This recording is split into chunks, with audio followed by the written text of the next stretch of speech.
உலக மக்களே வணக்கம். இந்தியா நிதி அமைச்சர் நிர்மலா சீதாராமன் மேடம் வணக்கம். என்னடா இப்படி கேட்குறேன்னு தப்பாக எடுத்துக்கிறாதீங்க. அண்ணன் தம்பி அக்கா தம்பிக்குள்ளே சண்டை வர்றது சகசம்தான். ஒரு குடும்பத்துலேயும் 1000 பிரச்சனை இருக்குது. சரிங்களா மேடம்? நீங்கள் தமிழ்நாடாக இருந்தாலும் இந்தியாவில் வேலை பார்க்குறீங்க, உங்களை சொல்லி எந்த குற்றமும் இல்லை.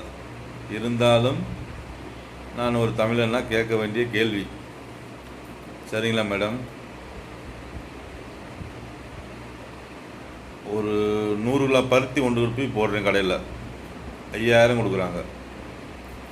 சரிங்களா மேடம்? நான் அதுக்கான செலவு பண்ணுறேன்.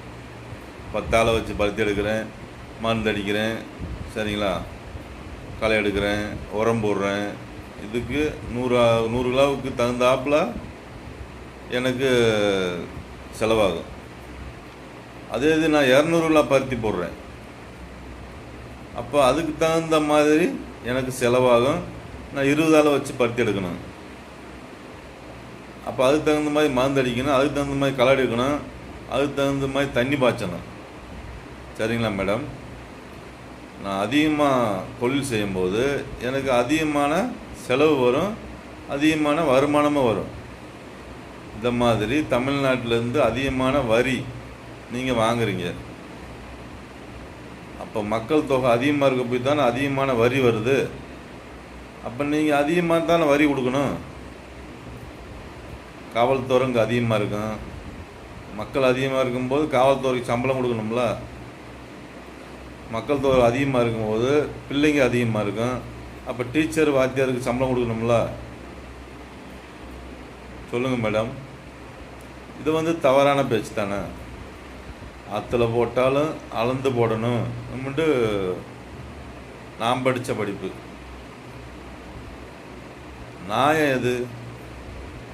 வீட்டில் 10 பேர் இருந்தால் 10 பேருக்கு சோறு ஆகணும், 5 பேர் இருந்தால் 5 பேருக்கு சோறு ஆகணும். நான் 5 பேருக்கு தான் சோறு ஆக்குவேன்டா, அப்போ இந்த 5 பேர் பட்டினியால் கிடப்பாங்க. வருமானம் உங்களுக்கு அதிகமாக கொடுக்குறோம், அப்போ நீங்கள் அதிகமாக தானே கொடுக்கணும். இங்கே மக்கள் தொகை சாஸ்தியாக இருக்குல்ல, இங்கே செலவும் சாஸ்தியாக இருக்குல்ல.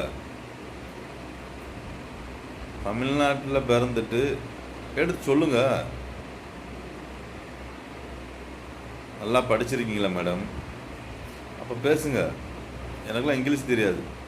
இங்கிலீஷ் தெரிஞ்சால் உலகத்தவே கேள்வி கேட்பேன்.